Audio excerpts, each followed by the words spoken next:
जय हिंद मेरे प्यारे साथियों। तो कैसे हैं आप सब? आशा करता हूँ आप सब अच्छे होंगे और आप देख रहे हैं अपना खुद का चैनल ईपीएफओ ज्ञान 2.0 हर कदम आपके साथ। दोस्तों, आज का ये मुद्दा जो होगा वो बहुत अहम और एक स्पेशल टॉपिक पर रहेगा। बात होगी इसमें कुछ पुरानी पेंशन योजना से जुड़े कुछ मुद्दों के बारे में, कुछ अहम टॉपिक के बारे में मैं कहना चाहता हूँ। अगर आपको वीडियो अच्छी लगे तो वीडियो को लाइक कर सकते हैं और आप शेयर कर सकते हैं।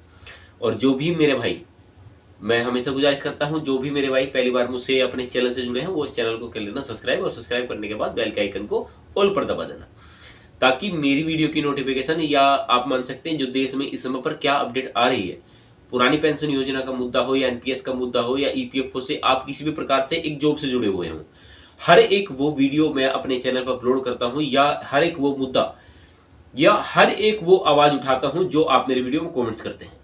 ऐसे ऐसे कुछ मुद्दे आपके साथ जो है इस वीडियो में शेयर करने वाला हूं, ताकि इस चीज की नॉलेज आपको मिल सके, या आप इसे अब अगर आपको वीडियो अच्छी लगे तो आप इसे शेयर भी कर सकते हैं, ताकि किसी और को भी इस छोटी सी टॉपिक की नॉलेज मिल सके। क्योंकि मेरा हमेशा से मकसद बनता है, मैं जो वीडियो बनाता हूं वो मेरा एजुकेशन पर्पस के हिसाब से बनाता हूं, ताकि किसी भी प्रकार से मैं आपको कुछ ना कुछ समझाने का प्रयास कर सकूं।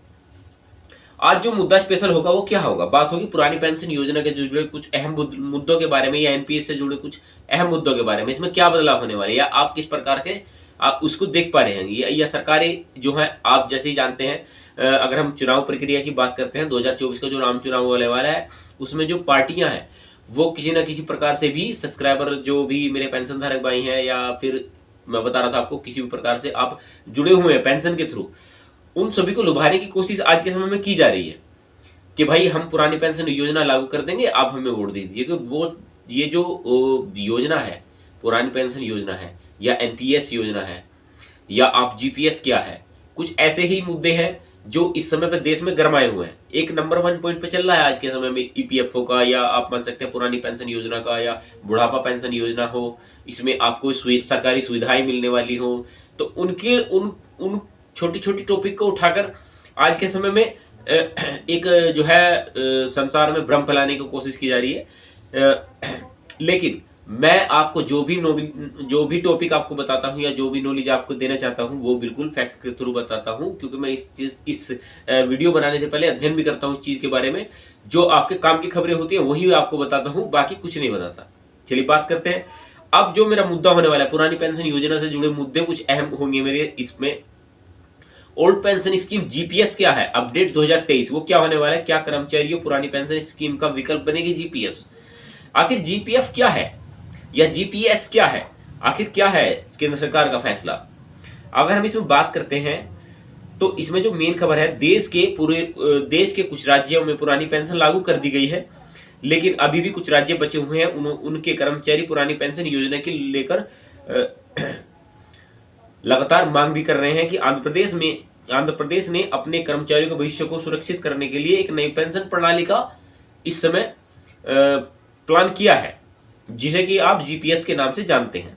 आंध्र प्रदेश सरकार ने अपने कर्मियों के भविष्य को सुरक्षित करने के लिए गारंटीड पेंशन सिस्टम, जिसे आप जीपीएस के नाम से जानते हैं, लाने की घोषणा की है। इस ओल्ड पेंशन स्कीम ओपीएस और न्यू पेंशन स्कीम एनपीएस दोनों का मिश्रण बताया जा रहा है, क्योंकि इस योजना के अंदर आप लोगों को इतने बेनिफिट देने वाले हैं जो उन्होंने बताया है कि आपको जो ना तो पेंशन, पुरानी पेंशन के मुद्दे पर अटकना होगा, ना नई पेंशन स्कीम के मुद्दे पर अटकना होगा। इस स्कीम के तहत आपको इतना बेनिफिट मिलेगा जितना कि आप पुरानी पेंशन योजना में ले पा रहे थे। अब इसका मिश्रण किस प्रकार से बताया जा रहा है, या क्या अपडेट इसमें अब सरकार कर सकती है?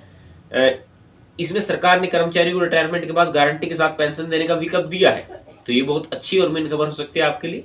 इसके अलावा भी कई सुविधाएं हैं जो पुरानी पेंशन योजना से मेल खाती है। आंध्र प्रदेश सरकार ने पिछले महीने विधानसभा में एक प्रस्ताव पारित किया था, इससे आंध्र प्रदेश गारंटी पेंशन प्रणाली विधेयक 2023 कहा गया है। कुछ चीजों को एनपीएस और कुछ चीजों को पेंशन सुविधाओं में शामिल किया गया है। तो ऐसे ऐसे टॉपिक आपके साथ मेन होंगे। अगर आप मेरी वीडियो यहाँ तक देख रहे हो तो इस वीडियो को शेयर जरूर करना, ताकि मेरी वीडियो की जो छोटी सी नॉलेज रहेगी वो किसी और को भी मिल सके। चलिए बात करते हैं। इस योजना में कुछ नियम नई पेंशन प्रणाली के हैं, और कुछ पेंशन जो पुरानी पेंशन के हैं कुछ उससे लिए गए हैं। इसके तहत कर्मचारियों को पुरानी पेंशन सुरक्षा तो मिलेगी, लेकिन इसके लिए योगदान भी देना होगा। देखिए, पुरानी पेंशन योजना का क्या था? पुरानी पेंशन योजना में आपको जो पेंशन मिलती थी, लेकिन उसका कोई भी अंशदान आपसे नहीं लिया जाता था। इसका उल्टा विपरीत चलते हैं तो एनपीएस स्कीम में ऐसा है कि आपका 10% हिस्सा आपसे लिया जाता है, तब आपको पेंशन मिलती है। और उसमें भी कोई गारंटी शुदा पेंशन नहीं है, जैसे कि बाजार का भाव आज अप पे है, कल को डाउन पे है, तो आपका अप डाउन चलता रहेगा। कोई भी एक फिक्स पेमेंट आपको नहीं मिल रहा है। अब जो इसमें क्या मुद्दा है, आंध्र प्रदेश विधानसभा में पारित प्रस्ताव के अनुसार सरकारी कर्मचारियों को भी गारंटी पेंशन के लिए अपने शेयर अपनी ओर से योगदान देना होगा, जैसे कि अभी एनपीएस में किया जाता है, जैसे मैं आपको बता रहा था। हालांकि रिटायरमेंट के बाद कर्मचारी को उनकी आखिरी सैलरी का 50% हिस्सा पेंशन के तौर पर दिया जाएगा, ये अच्छी बात है। ओपीएस में कर्मचारियों को आखिरी उनकी सैलरी का 50% दिया जाता है। इसके अलावा अन्य कर्मचारियों की तहत तरह पेंशन को भी रिटायरमेंट के बाद महंगाई भत्ता और महंगाई राहत दी जाएगी। क्यों कारगर बताई जा रही है योजना, क्यों स्पेशल एक मुद्दे के तहत ये योजना है जो आपके लिए कुछ खास पॉइंट के तहत होने वाली है।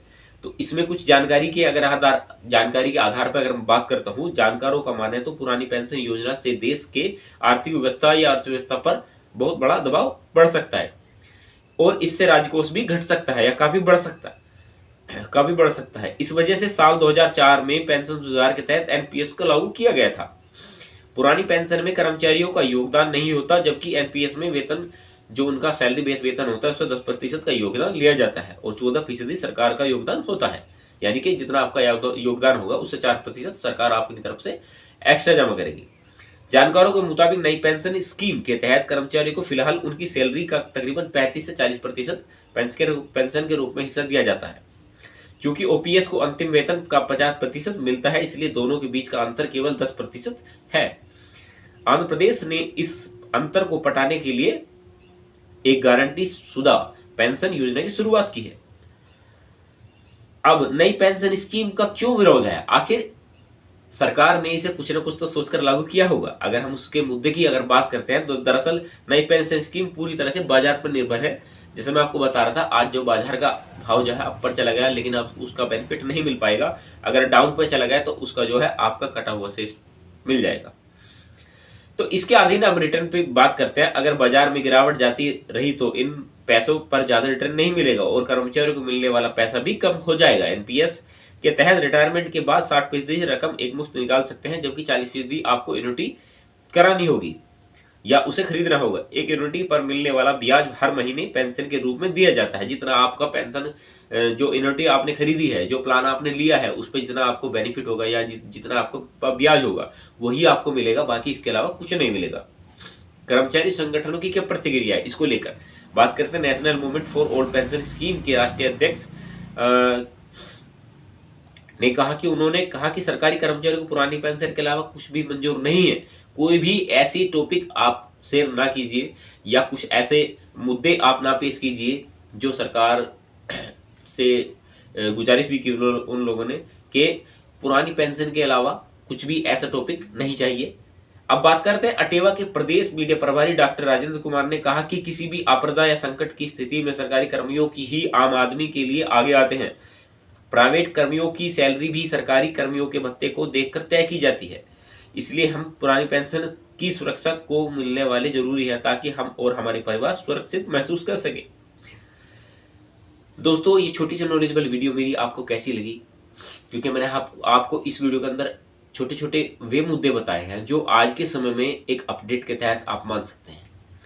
क्योंकि अगर मैं YouTube की बात करता हूँ या अपने खुद की वीडियो के कमेंट्स की बात करता हूँ तो मेरी वीडियो में ऐसे ऐसे कमेंट्स भी आते हैं जो आपके मान सकते हैं कि भाई बहुत से कमेंट्स ऐसे भी आते हैं कि जो आज उनके समय में स्थिति क्या चल रही है। जैसे कि मैंने अभी हाल फिलहाल में कुछ टाइम पहले वीडियो बनाई थी, उसमें जो एक कमेंट्स आया था कि उन्होंने जो लास्ट सैलरी की है वो तकरीबन 60,000 के आसपास है।